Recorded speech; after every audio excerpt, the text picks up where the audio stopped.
సమస్య 87. జ్ఞానం అంటే ఏమిటి?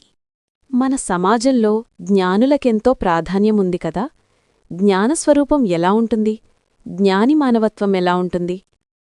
అమానిత్వమదంభిత్వమహింసా క్షాంతిరాజ్యవం ఆచార్యోపాసనం శౌచం స్థైర్యమాత్మవినిగ్రహః ఇంద్రియార్థేషు వైరాగ్యఘవహంకార ఏవ చ జన్మమృత్యుజరావ్యాధిదుఃఖదోషా సుదర్శనం.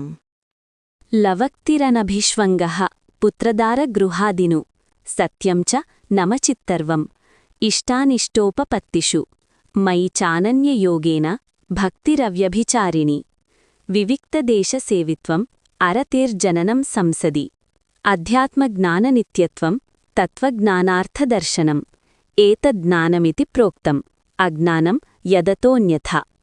నేను చాలా గొప్పవాడినని, నేను ఇతరులకెందులోనూ తీసిపోనని దురభిమానం లేకపోవడం, నా ఆస్తి, నా ఐశ్వర్యం, నా విద్య, నా సుఖభోగాలు ఎంత గొప్పవో చూడమని ఆడంబరం కోసం అతిశయోక్తులు పలకకపోవడం, శారీరక మానసిక వాచికాలైన హింసలను చేయకుండా అహింసను పాటించడం, ఓర్వు కలిగి ఉండడం, కపటం లేకపోవడం, గురువులను సేవించడం, పరిశుభ్రంగా ఉండడం, మనస్పుమ అదుపు ఆజ్ఞలలో ఉంచుకోవడం, మన ఇంద్రియాలను కుంగదీసే రూపరస గంధ స్పర్శ శబ్దాలనే లౌకిక విషయాలపై ఆసక్తి లేకపోవడం, అహంకారరాహిత్యం, జవనం, మరణం, ముపలితనం, ఆధివ్యాధులనే దుఃఖహేతువులు కలది ఈ జీవితమని భావవచేయడం, సంతానం, భార్య, ఇండ్లు, ఆస్తిపాస్తుల విషయంలో మమకారం కాని ఆసక్తి కాని లేకపోవడం,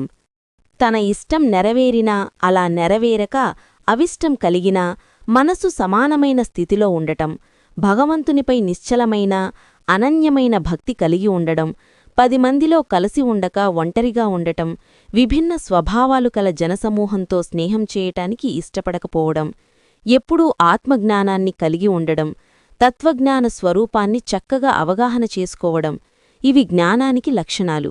ఇలాంటి లక్షణాలు గల మనస్తత్వం కలవాడే జ్ఞాని. వీటిలో ఏ ఒక్కదాన్ని ఆఖ్యానం చేసివా సమాజం సుఖశాంతులతో తులతూగుతుంది. వీటికి పూర్తిగా విరుద్ధమైన లక్షణాలే అజ్ఞానం. వాటివల్లనే సమాజంలో శాంతిలేక ప్రతివాడూ బాధపడేది.